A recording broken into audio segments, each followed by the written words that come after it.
Um, I can't hear anything.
Hey, is the meeting started?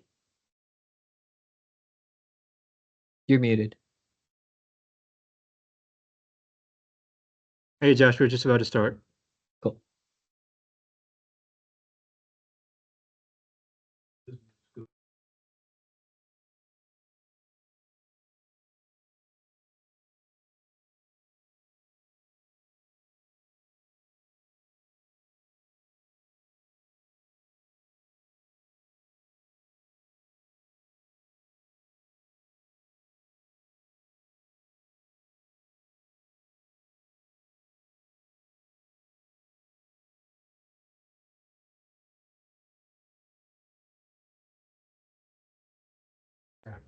Josh, can you still hear us?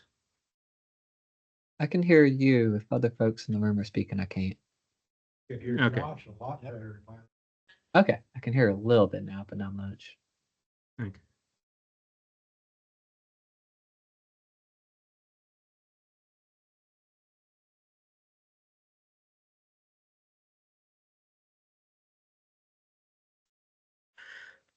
Welcome, everybody. Appreciate everybody being here. Hope everybody had a great summer. Thank you all for being able to attend this Outboard meeting. I'm going to open up the packet. Want to go around the room, see who's all here? I mentioned Josh, Emily, Gina, and Gregory are online. You go either end. Got it. Yeah.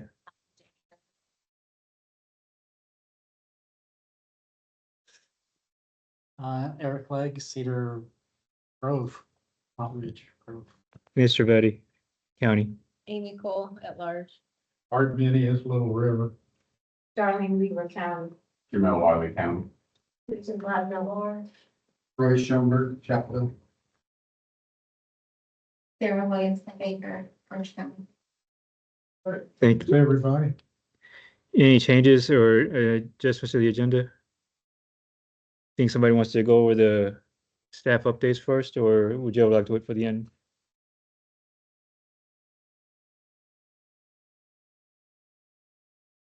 Only thing I have is this announcement that, our former chair, who was married to David Perry Heidi, wanted me to make. So I'll just go on and do it right now. The NC Bike Walk Summit will be September 9th through 8th in Hickory. Information at bikewalknc.org. Don't have any public here to comment. That brings us to the minutes from June 18th, starting on the second page of your packet.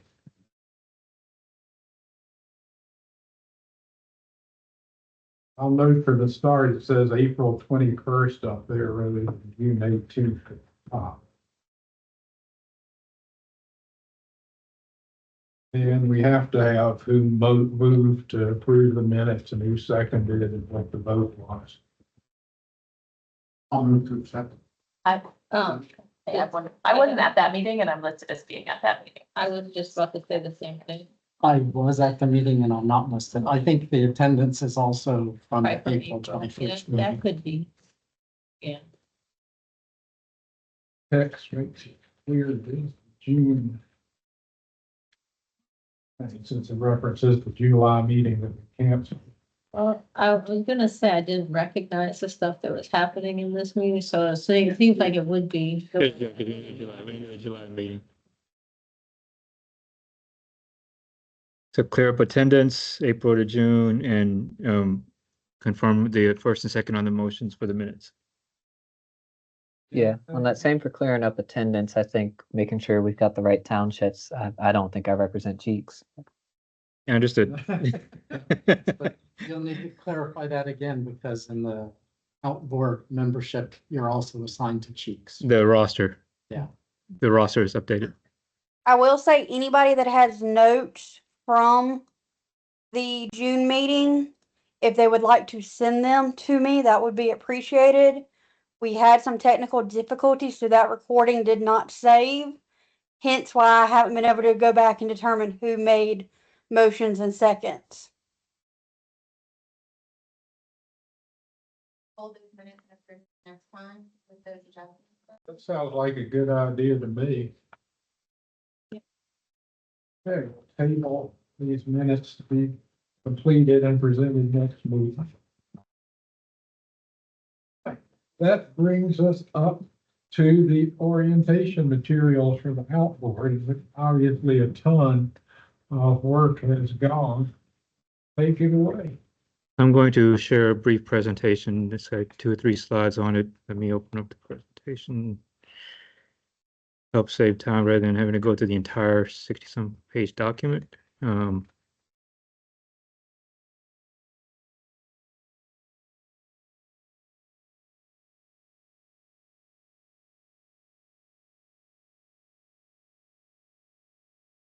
In your packet is the updated orientation material. I think last meeting, we talked about the orientation stuff and it's being updated.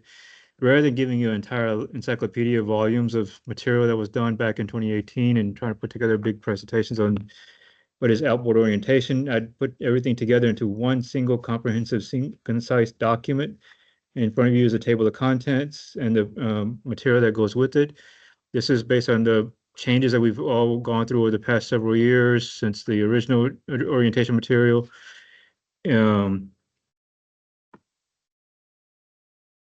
is clean, and I got my slides a little mixed up.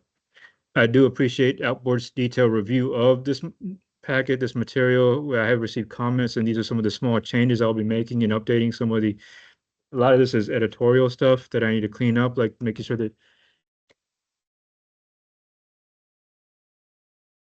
making sure the dates are right on the thing, and some of the acronyms need to be updated, cleaned up. I mean, I think the voting members, I think we promised to talk about bylaws at some point in one of the meetings to update them.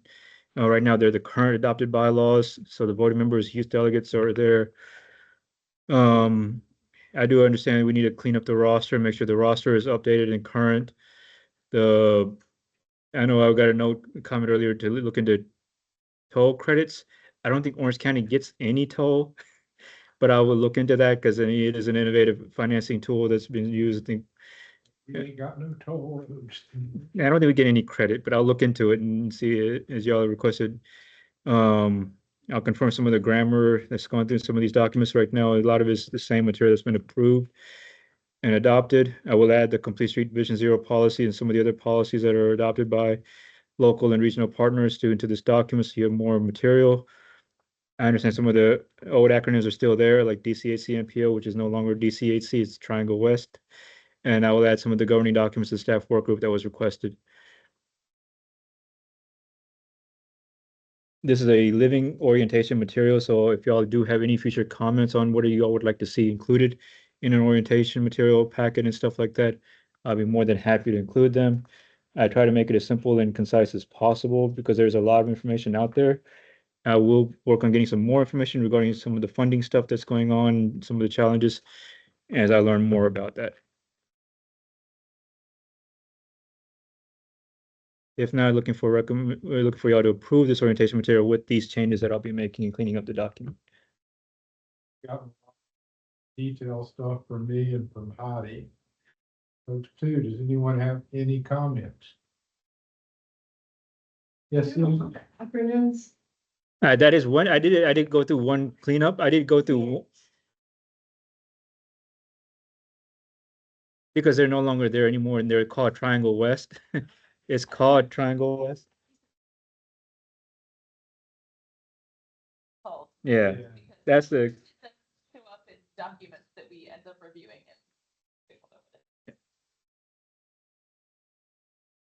so putting this thing together, I got sort of lost forest for the trees and missed some of these things. I will clean them up.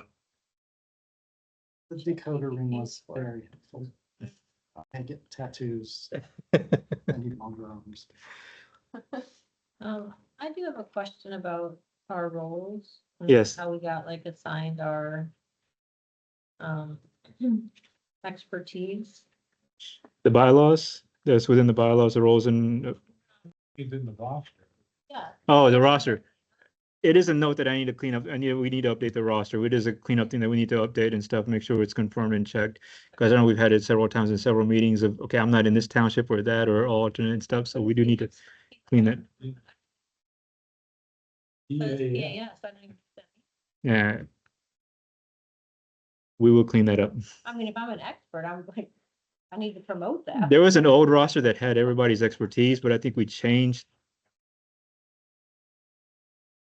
Oh, I was just making it, I was wondering what our expertises were on our roster. That list came from the previous roster that was done before when the bylaws and had expertise of everyone, biking and walking and safety and all this other stuff. We changed expertise to geographic distribution a couple years ago, and that's one thing I failed to remove from that. made all the expertise people at largest. Yeah, That- 'Cause I then it- remember when I joined, I was the economic development representative, which is odd coming out of the nonprofit sector. Okay, that must be a good expert. because then we went from expert to geography, making sure everybody, the whole geography of the county was represented. Any other comments? If not, I'll entertain a motion to approve with the respective changes. Motion to approve. So this is Amy, motion to approve with the recommended changes. Have a second? It's Greg, I'll second that. Thanks, Greg. We have a motion made and seconded. Any other comments before we vote? All in favor of approving the orientation, say aye. Aye. Any opposed, say nay. Well, actually, I read in this, we can't abstain, so I won't ask for abstention. Very good. That passes Thank- unanimously. Thank you very much. Thanks for all the work y'all have put into that document. We move on to a similar document that also has received a lot of love and care, the non-STIP project management plan. The non-STIP project management plan is something we've been working on for a little over a year now and trying to make this process, this project thing consistent regardless of the changes in state, federal practices, local practices, and things like that. A simple way of managing and organizing non-STIP projects and administrative projects that can be done administratively with DOT. This process started back in 2018 when we called this the Small Transportation Project List. It involved spa safety, mobility, resurfacing, high impact, low cost. I think that's no longer around, but it may be. We used to do this monthly, then it went to, then back in 2022, 23, went to, renamed it to it called the non-STIP list. It was both a list and a map at some point that we did. Tom Tanecki was here during that time. We did a map and a list of projects. So there was a table of different projects. And then we went and do this, added additional project types that DOT was able to fund and implement. We did this, review this biannually among the Outboard as part of your annual report. And then last year we did the Outboard. I think y'all decided to do this quarterly in coordination with the NCDOT quarterly luncheon, so that we would review this non-STIP project list and material with the DOT staff in coordination with what's going on, and come back to y'all at the following meeting, giving y'all an update on these non-STIP projects. Because of the constant changing and flow of this non-STIP small transportation project list, we've decided to put together a project management plan that helps organize and make this whole consistent regardless of what changes happen in state and federal practices, because what is most important to Orange County really knows what's most important, not the state. So this project management plan in your packet is a more cleaned up version of this process, and is coordination with DOT, how we're going to be doing these projects and keeping it a consistent, coordinated, collaborative plan with DOT. This is administrative project. This is a phone call to DOT, an email to DOT. Here's some information. Please look at this. Please consider this improvements and stuff like that. Get back with us and let us know what we can do to get something done in these areas. We've been pretty successful at getting area speed limits reduced in some of the rural roads. DOT's been put a lot of stop signs everywhere, creating safety in some of the areas.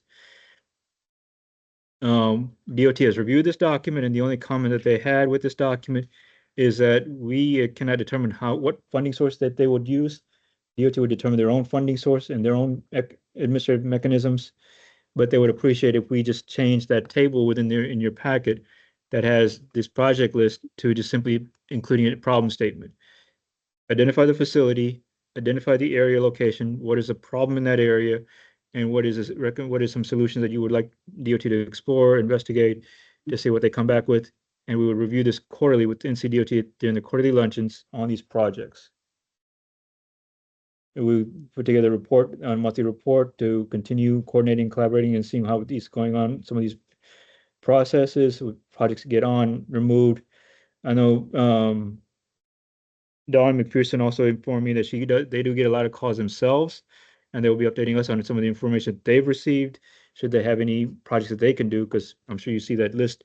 Hey, we have stop signs and other things going on all over the county that we try to be more, we'll be informed by them, and they'll be informed by us a little bit better through this administrative process. I have received a lot of detailed review from y'all. I appreciate some of the feedback and comments y'all are giving on this review of this document. I'll be adding some of these changes again, like the last document that you saw earlier. The acronyms need to be cleaned up and updated. They want to be able to add transit user and disable. This is like ADA compliance requirements, so we need to include this as we update our Title VI programs. Accessibility, I need to clarify more information about the data-driven, what it means. I know someone mentioned to discourage the use of slip lanes. Slip lane is an administrative project like DOT does. I think they did one over there on 86 and 70. But to rather than doing slip lanes, to start advancing no turn on red, and some of these other highlighted bullet changes I need to update. I did present this to the TAS last week, and the TAS did recommend that it be approved, and looking for your actions and considerations to approve this document. Thanks, Nish. Patty's question, I'd always assumed the data was NCDOT's own data, not. We are able to provide our substantial our data, our research, and our material to make some of these requests themselves. I mean, the Triangle Regional Model is a data source. I mean, DOT crash data and other things. DMV is a data source. Other sources that we have. I mean, customer complaints. I've been using a lot of customer complaints and issues to submit requests and stuff like that to get some of these speed limit reductions. So, any information that we can provide, they will take into consideration because these are administrative stuff. It's all real data from North Carolina. It's not like Heidi suggests some tendencies that are nationwide. It has to be factual data specifically to the area and the problem.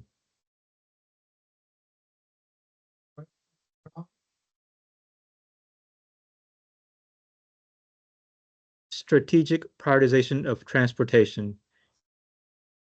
I will clean that up. Thank you for clarifying. It's a very data-driven process. Why they still.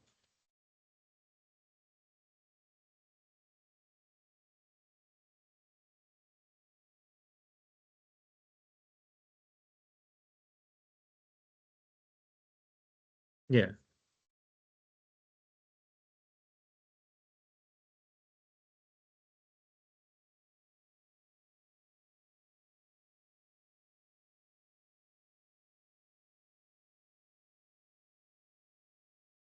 I'll go back and make sure I check that the first use rule is that I've used it first, and then make sure it's consistent throughout the rest of the document. That's the rule that I've been following. That's what you said. Most use try to follow.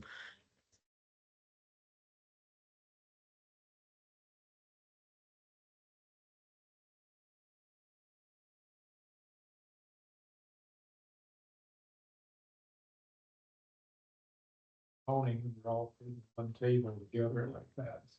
Countering on one bar. I guess another question is, what is a slip lane? Slip lane is a direct small curvy lane that's added separately from the main traffic as a way to cutting around the corner of a turn. It's like getting a right turn quickly. If you look at 70 and NC 86, where it meets right there north of Hillsborough, you'll see a slip lane right there by Jake's Chicken Shack. You'll see that small little right turn quickly that goes away from the main intersection. Any other questions or comments?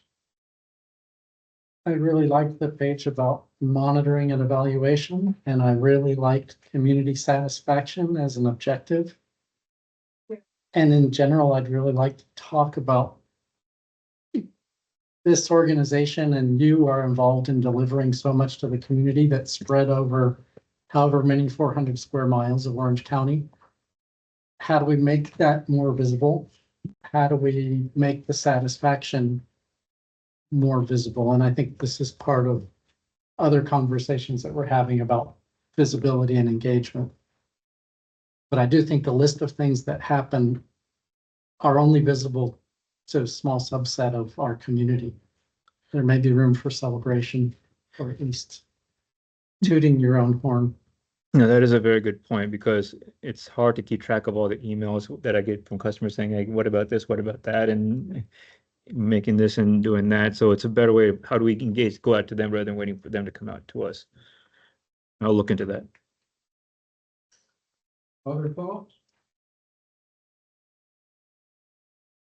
Don? I'll give you one last time. I want you to look at the two sets of acronyms, because the one in the orientation and the one in the stick packet. They're not the same, so I wonder if there's a way to either make them the same, maybe that'll take care of some of the ones that are missing. That's on me. I try to make them the same, and it's something I was trying to clean up. Looking for a motion to approve the non-step PNP.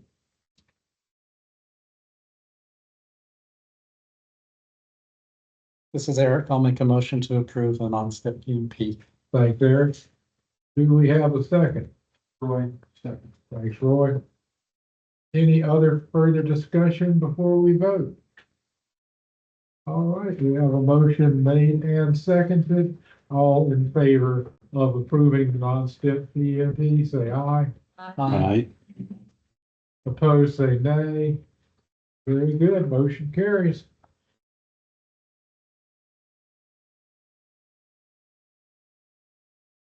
Along to bus shelter policy.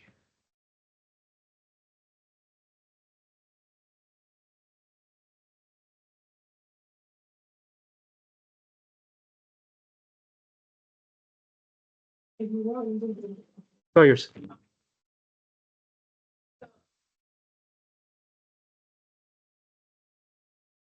So good evening, everyone. Good to see all those faces. I haven't seen y'all in a while. So I'm gonna talk to y'all this evening about the bus shelter policy. So it's gonna be a 2-year policy. And I'm gonna go over the importance of having that. All right, so we have a purpose and our goal is to provide safety.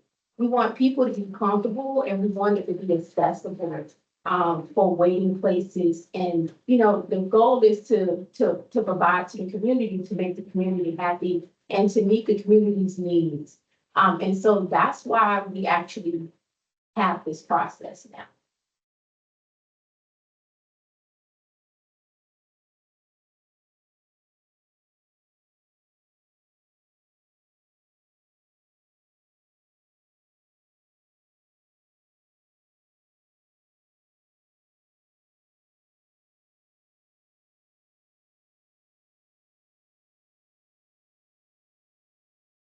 And she might end up doing it here. Okay, can you go to the next slide, please, Mish? All right, so when we think about the overview of the policy, so we can do 10 or more onboardings per day, and it's going to be 3 or 9 onboardings per day for like a bench or a pedestal for improvements. And so we're going to review this every 2 years. And when it comes to safety and accessibility, when we think about safety, the shelters provide safety. And I know from the lighting, and we have had a lot of bad weather with a lot of rain over the last couple of weeks, and that's what a shelter would provide. Also, when the winter time comes and it's dark outside, you have the lighting so people can see. We're really big on that. And so we want to prevent the people from falling and slipping.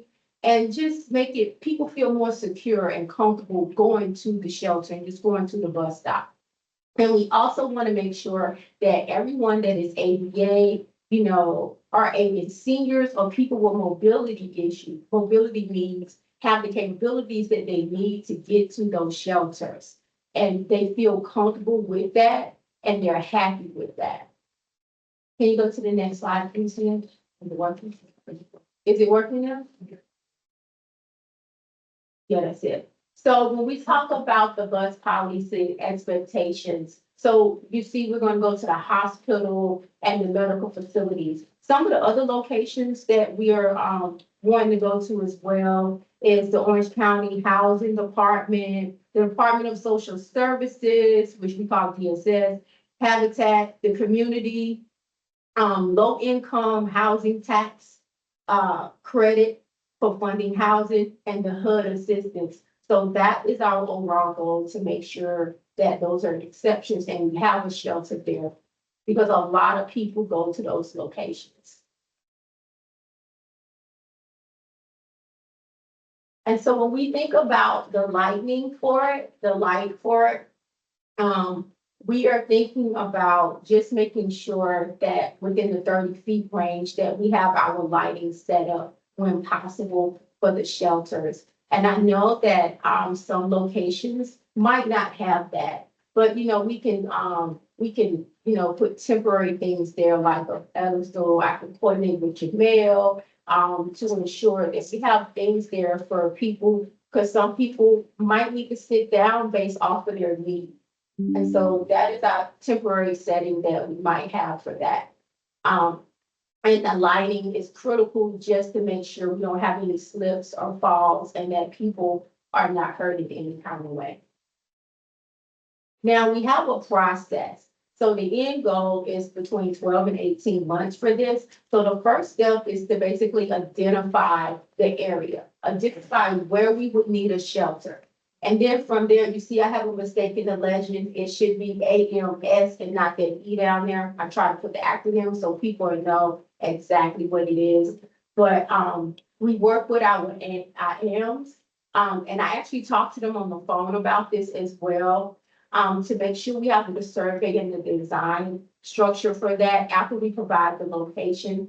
And then for the Napa, that's more of, NAPA, that's more for making sure that it's in the safety compliance. And they normally do something like a category exclusion, which is what they call it a CE, to ensure that it meets the qualifications and the safety with that.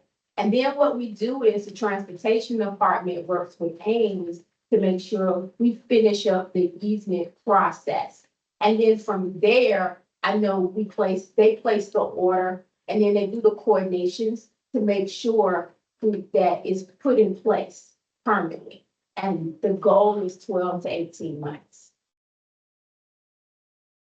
Now, these are our current and future locations. So you see the current locations that we have, but for 2026, we're looking for the health department and the social service department. Now, right now, we do have a temporary sign there for a stop for the social service department. And so that's what we're looking to for 2026. Now, as we get to the end, I would like, anything additional ideas that you might have that we could use for additional stuff. Excuse me, Darlene, at Churton and Nash behind the police station, River Park doesn't make any sense to me at all, since Churton and Nash are parallel 4 blocks apart from the police station in near River Park. That was we completed that a couple of years ago. That was the one right by the police station. There's one right across the street from Weaver Street. Those were completed. Well, there's still not Churton and Nash. Well, No. there isn't any Churton and Nash. Oh, yeah. Yeah, it's just across, It's it's across the street from Weaver Street. Yeah, change. Okay, that's South Churton River Park. yeah. Yeah, River Park, yeah, the River Park, yeah. Change it to. Hi. I think it was supposed to say behind the courthouse. That's, yeah. Okay, That would be there. okay, so behind the courthouse, okay.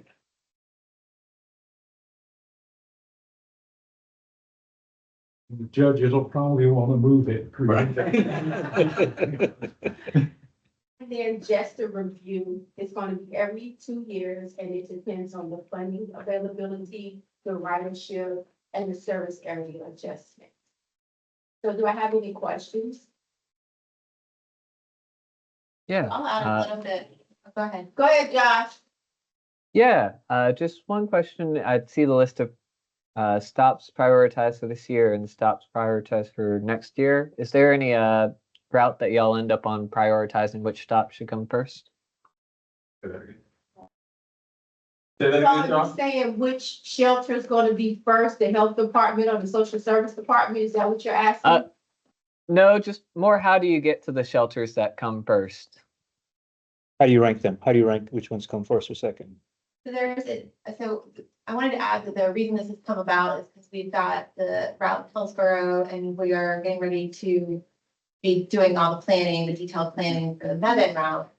And so if that's happening, we have limited resources, we want to prioritize and put bus shelters where they're needed the most. So as people make requests, we're looking at these different criteria and there's a formula that's going to give them points. And that's what backs up this policy to decide where they go first.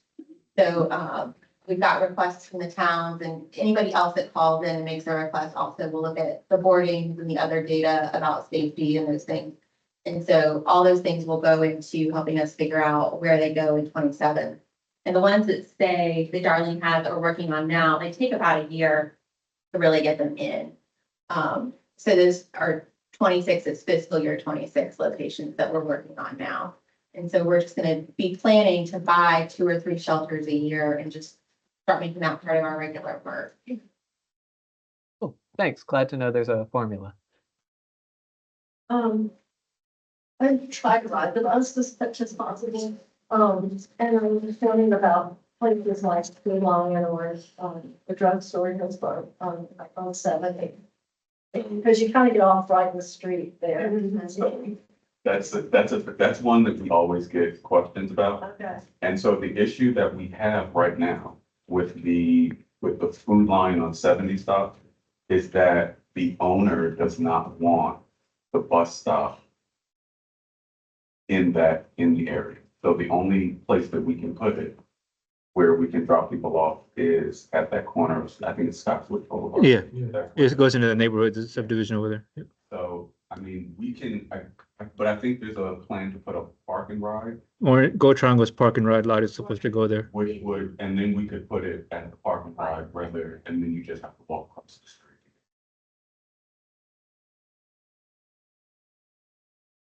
Walgreens, yeah. We run into the same issue there, Okay. with the owners don't want, Cause I get off there sometimes. And it's a little dicey.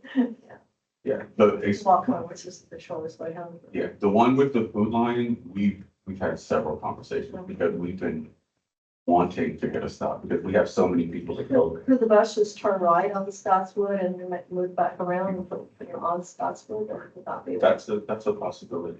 Isn't there a sign there? Isn't there a So bus stop sign there? The sign is at the corner of Scottswood and 70. So when they're stopping, they're actually stopping on 70. Right. And I think that that's a good suggestion to maybe have it where they're turning into Scottswood and then loop around. Four Right, lanes. that way you're out of the lane. Yeah. Something that Jamal's working on is just kind of reviewing all the routes as we think about these things.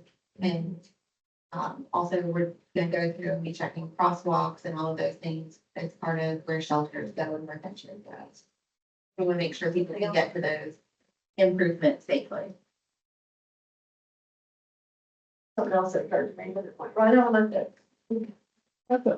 Yeah, Amy, while she's thinking, Well, you're thinking, I have a couple questions, but actually, first one's actually off of what, we just talked about. Do we know what the root cause of why these, owners don't want a bus stop there? I wouldn't, because some of them want it, right? Because some of them want the business. So like, for me personally, I would think if I'm an owner of a food line, right? I want the people. Right. behind it. Yeah. Historically, yeah. Yeah, so I mean, but I've heard this before about other, We had the problem at, yeah, we had the problem at UNC Hospital, we had the problem at Cone Health, we had the problem at a couple other facilities. Walmart had that issue a couple years ago. The other issue to add to what Jamel was saying is that some people treat these as park and ride lots. The car parks there, gets on a bus, denies Walmart a customer parking. The customer's not there to shop, he's there to park his car, get on the bus, rather than shop at Walmart. Or use the hospital where there's supposed to be people there to visit the hospital, rather than visiting the hospital, they're getting on the bus. Cars parked there at the parking lot. So they don't want to renew the lease. Cone Health didn't want to renew the lease, that's why there's investigation for a park and ride lot.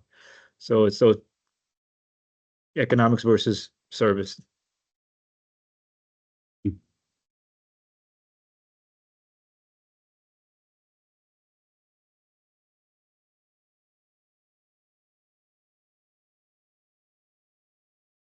you said in order to qualify for a permanent bus shelter, it's 3 to 9, a minimum 3 to 9 riders per day.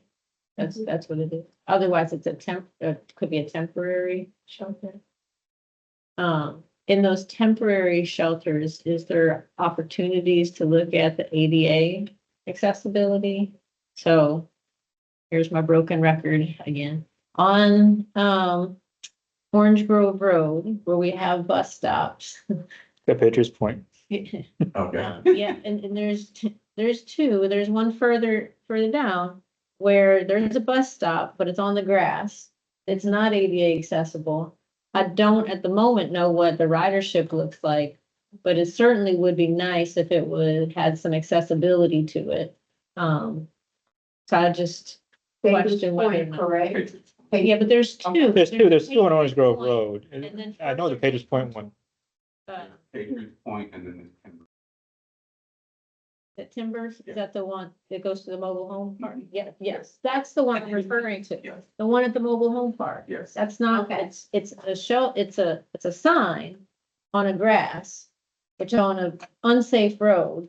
So there's nothing good about that, except for the fact that there's a bus stop, which is good.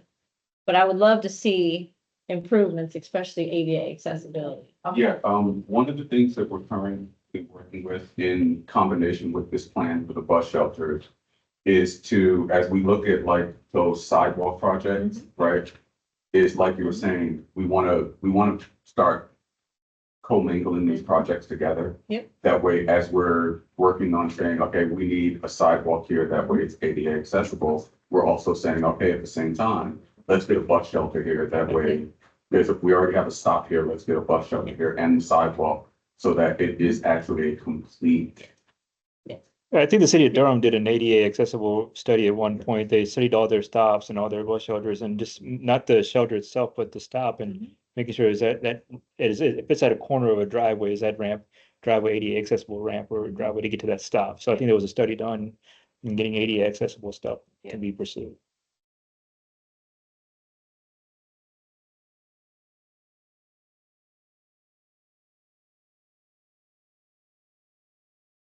And then my last one may seem somewhat irrelevant, but it's related to buses. So this past year, I was on the grand jury, and one of the benefits, I don't know. It's at the end of your term, you get to go inspect the jail. I don't know how these things are related, but what came out of that was a request for bus service at the jail stop, because what happens is at certain times they release somebody from the prison, but there's no bus and no way for them to get anywhere. That's typically what they're doing to leave the jail. You're the one on seven. CJRD department. Oh, you did? Okay, Right after I started, so it was at the end of April, early May. okay. Yeah. Because they said then people come back in and then like sneak into the lobby area and then spend the night like in the. Yeah, because we need to extend some of our hours to go a little further, Yeah. like 6:30 to be extending our hours to do that service. To mitigate that a little bit, is we have a shuttle that goes there at 5 o'clock. Mhm. So like right before we stop service, there's a shuttle that goes there at 5 o'clock. So that anybody that gets out at that, end of the day, Yeah, right, they can get on the shuttle and they can go to the police station Yeah. stop. And then they can catch the 420 from the police station stop to get to work. And we've given them a pilot hours. Yes. To facilitate that. okay. So yeah, so they're not paying to, once they get out, they're able to just jump on. I'm just doing my grand jury community. Thank you, appreciate that. The other one, just today, I was gonna see about taking the bus to Home Depot. And I ended up not doing it, but it made me wonder, because I've never gotten off or on the bus, and of course you have to cross 86, like to get on the bus to Yeah. go back. But We put a shelter at the Home Depot on the southbound. There's a southbound bus shelter that we put there. We were trying to put one on the northbound as well, but the trouble with the northbound one, because there was development going on, didn't realize Aldi was coming, didn't realize Jeep and Dodge was moving over there. So there was issue that they were developing stuff, but they wouldn't put a shelter on the northbound one, and we couldn't get the one that we wanted there at that time, trying to get that done too. So that's been an issue. The northbound one has been an issue, and it's something we just haven't had a chance to pick back up and do.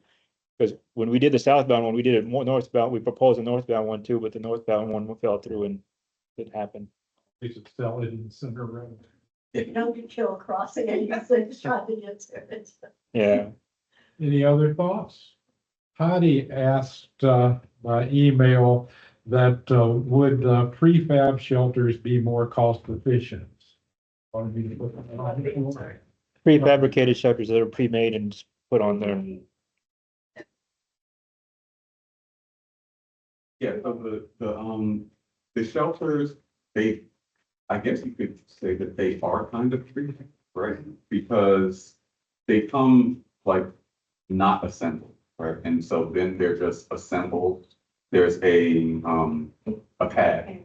Like the IKEA furniture. It is, yes, it's like IKEA furniture.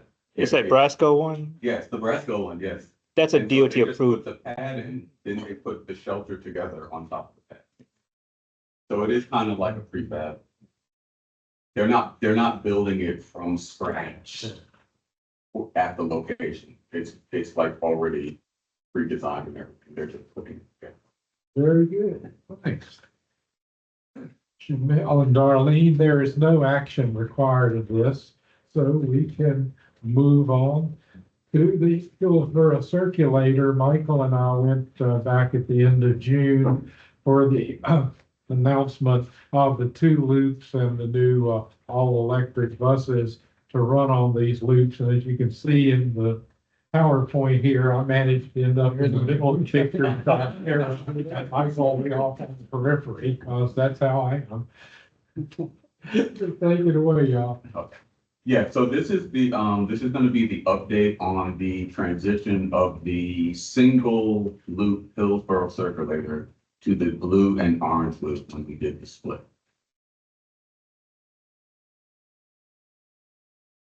So what, on June 24th, as he was talking about the picture there at the bottom, we had the ribbon, we had the ribbon cutting ceremony, which officially launched or officially transitioned the single loop Hillsborough Circulator to the Hillsborough Blue Loop and the Hillsborough Orange Loop.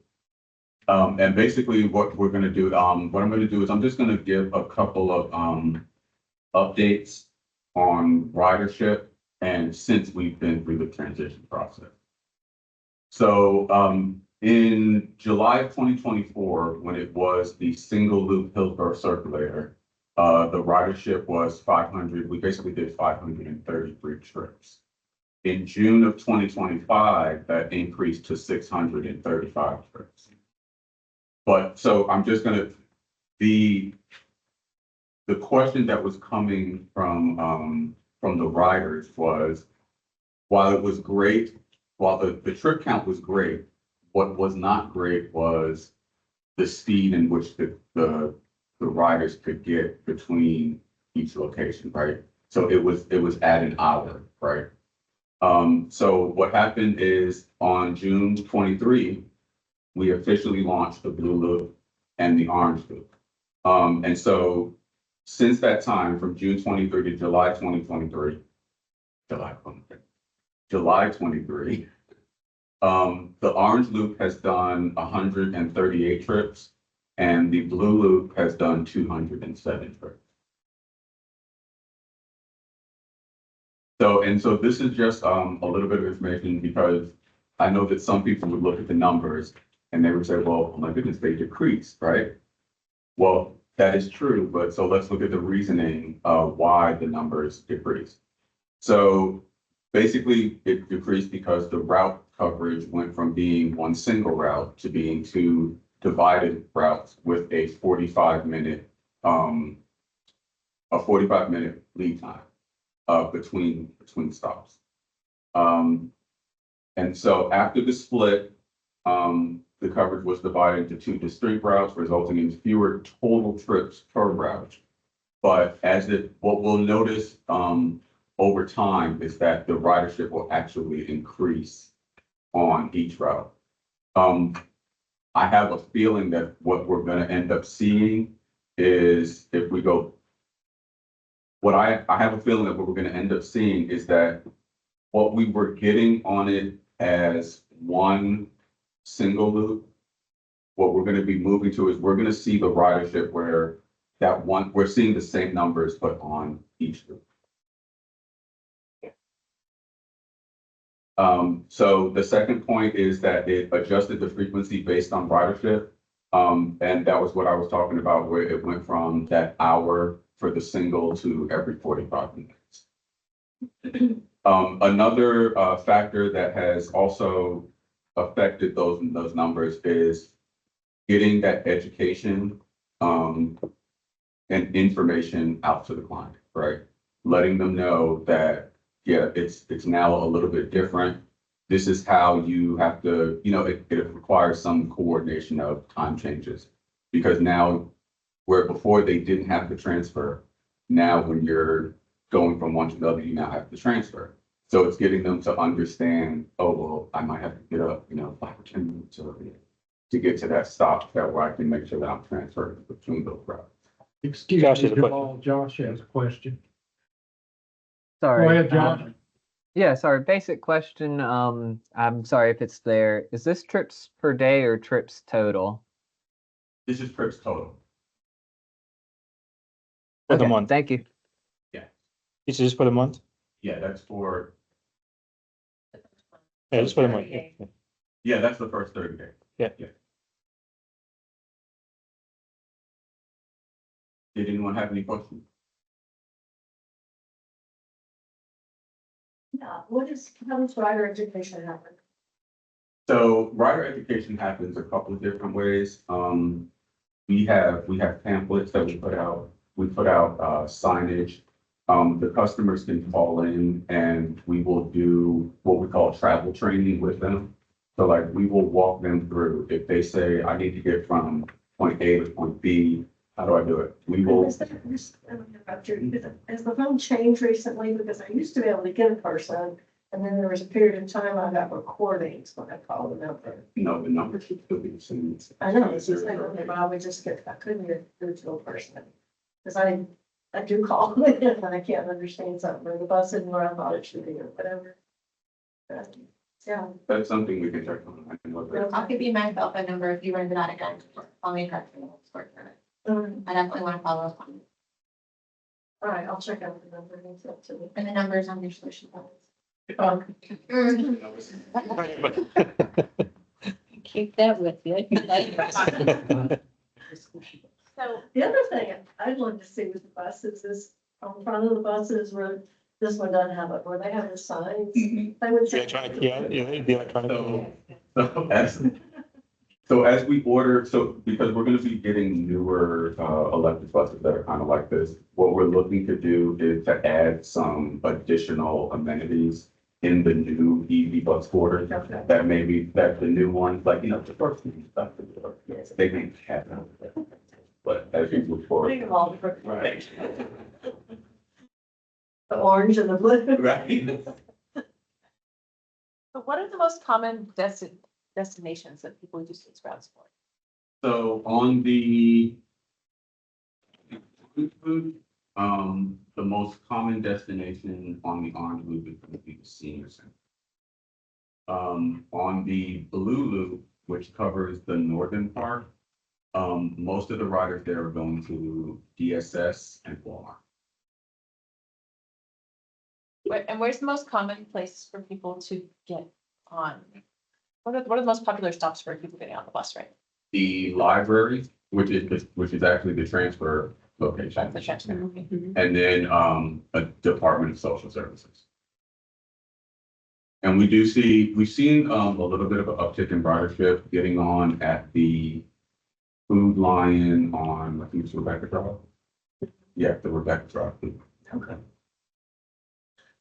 It's maybe off the subject question, but I was looking at the routes today when I was thinking about going to Home Depot. And sometimes they have times on the chart, and sometimes they just have stars. What is the star mean? So the star, the asterisk. Yeah, the it just asterisk. means that it's not a designated time point. So the way that our routes are set up is that some of the stops are just, they're stops along the route. They don't have a designated time. And then some of them have hard designated times that the bus cannot leave that stop. If I was standing in the shelter or on the side at the stop across from Home Depot, the bus came by, they would stop. Yes. Good to know. I'll try that soon. Other questions or thoughts? Thanks so much, Jamel, and congratulations on getting the loop split. Thank you. We're getting near the end here. We go back to Nish for the planning update. Lots of things on the docket for this year. Based on the spot process that we had this year, you all have tasked me to do a comprehensive study of the NC 86 corridor. It is on my list to do. I'll be pursuing a FY27 Unified Planning Work Program funding for the multimodal corridor study for NC 86. I'm just determining what the termini are going to be for that project right now, whether it's going to be Pittsboro as far south and as far north. I don't know. I'll do some analysis to figure out what the terminus for those projects is going to be when we do take And that this- off right now, getting funding for that. Are we talking about 86? NC 86, yes. Yeah. 86 ends at Columbia. It doesn't go to Pittsburgh, does Oh, it? sorry, that turns into 15501. Yeah, that turns into 501 after Columbia. Yeah. So if Chapel Hill going north and how far north would determine that as I work with the MPO for federal funding for that plan. Hopefully soon, sometime in the next few months, we'll be getting authorization to update our transit plan. Be meeting that and trying to coordinate that process. When that kicks off, when it does, I will bring that to your attention when that happens. Putting together a program of projects as I'm presenting our best planning practices to Charlotte Regional TPO. I'll present that to you all later as it was finalized. ADA regulations have been updated and changed over the past couple of years, work with IT in making sure our documents are accessible. This will require us to update our Title VI plan and our ADA paratransit plan. We last did this a couple of years ago, back in 2022. We did this in-house. We'll likely do this in-house again to get those two plans updated. Work with WSP right now for the next few months to finish our multimodal assessment. I just realized and learned that Wake Forest has joined this new trend. Charlotte, Wake Forest, and other cities are joining this multimodal assessment practice, and we're presenting that to you as I finalize that practice for Orange County. We're working on reprogramming the Regional Multimodal Center. In Spot 7, it was submitted as a rail project. It was submitted as a transit project. It's part of the Fast 2. It was been multiple things. Hopefully now there's an Orange County BRT being considered. So I'll be revisiting that, programming that, trying to find a better way to pursue a build grant for that.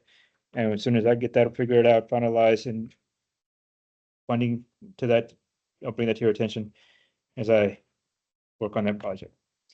Those are things on the docket for me this year. Thanks, Dish. That's very useful. If you have any questions, concerns, happy to address them. So I would encourage board members to go to the Cary, just Google Cary. Downtown Multimodal Center in Cary, yes, that has And been they my have benchmark. The process that they've been going through, and Yes. they're just getting close to breaking ground, but it's been an arduous process. But it looks very cool that they pulled together truly multimodal solutions. Rail, transit, and everything in it as well. So yes, and I'm also going to be working with our sustainability coordinator for multimodal, micromobility, and other things like that. So that's in ongoing process. I had a coalition built at one point. We ended up putting the project on hold, so trying to bring that coalition back again. And Josh, you had a question? Yeah, for the multimodal assessment for the Development Advisory Committee, what is kind of the end goal of WSP's assessment of that? Creating a multimodal assessment practice that we'll be doing by staff, and it's turning our TIA into an MMA, multimodal assessment, creating a fee structure for that, establishing a fee structure similar to what Charlotte, Wake, and other places have been doing. And as soon as I get the report together, material together, as soon as I go through some technical reviews and detailed reviews with our planning department, I'll be bringing that to y'all for your consideration. Okay. And I guess one thing that I had noted from the last comment was the threshold for where this process applies. Is there any more clarity on what types of development applications this would apply to? That is going into that detailed research of that, into what kind of, how the application will be done, what the thresholds are going to be, what the analysis is going to be. It's also going to go into the UDO and what kind of changes we'll be making to the UDO and in support and advancement of this as more and more places are doing it. I'll be Okay. presenting a full report of that when we get that together. I mean, with WSP this Friday to see what the results are. I think there's 5 case studies. 3 of the case studies are in North Carolina. 2 of them are across the country. So we'll be presenting all those case studies together with you as we get the report done. I mean, I'll present a midway process as to what's going on, results of it, and then before it's finalized again later. Okay, Hopefully we get thanks. this. Yep. Other thoughts or questions? That brings us down to the projects underway and under development. And please take this information that you see in your packet with all these yellow sheets and the DOT projects. While there is some changes going on, there'll probably be likely be more changes coming forward. As y'all have heard about the big beautiful bill and the rescissions and the funding changes, we expect the STIP to be changed and amended. And what's going on with some of these projects, because I think I-85 is no longer on the list. And other things while the interchanges are, so we're trying to find out what's going on with what they're going to do interchange improvements while the widening is not going to be happening, what's the impact's going to be in some of our other projects as well. So that's what you have right now. I'll get you more updates as I learn more. Need to figure out how building roads celebrates America's 250th anniversary. What's Cooper Street? Super streets is a fun concept. It's where you don't make a right turn or a left turn. You go a little further, make a U-turn, then make the right. You don't no longer make left turns. You go further out, turn around, and then make a right turn. Yeah. It's like it's to avoid left turns, it's to reduce conflict intersections, to making left turns. You just go out a little further, make a U-turn, and then make a right. They call that a super street. Again, you call it a Michigan left. It is, trust me, it's a pain. No. It's been in the Detroit area for a very, very long time. It's not a good thing. But I have a general question about one small construction area at Curtin and 85. What is the purpose of that turn lane onto the highway that they've been like working on forever, but it's just slowly, like, what do they do? Why are they doing that? Curtin and 85. To get on the highway. Oh, the one that's right there by that fast food, the Hardee's thing that's over there. That, I think that's a developer kind of thing. From what Stephanie and Hillsborough told me, I think that's a developer. That's not a DOT thing. I'll get more information. I'll find out about some more information about that later because I think everybody's curious about that.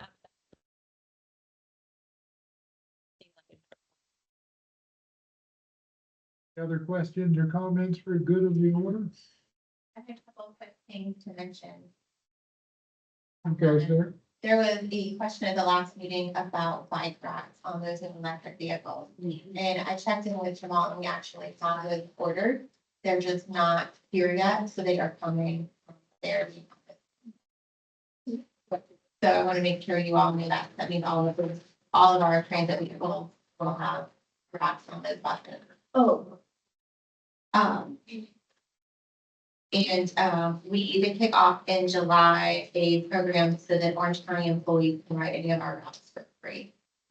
So we're getting information out to employees about that, and with the staff we've added at the health department, that is really easy for employees to go between the health department and come over here because the stop right before the one here. So if it gets colder or rainy days, those types of things, and employees might be interested in taking advantage of that. A lot of them walk back and forth as it is.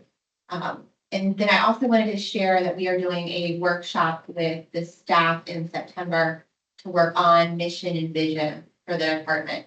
And that's going to help us as we start looking at policies and procedures. So getting everybody together and talk about what those things look like. And that'll guide some updates on policies and procedures that we've got to know.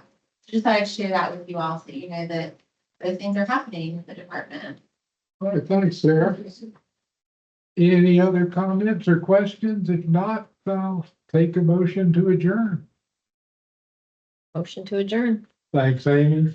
Thanks for an efficient meeting, Nish. Great to have Darlene Ball with us tonight. Thanks for being here. Thank you very much. Thanks, Al.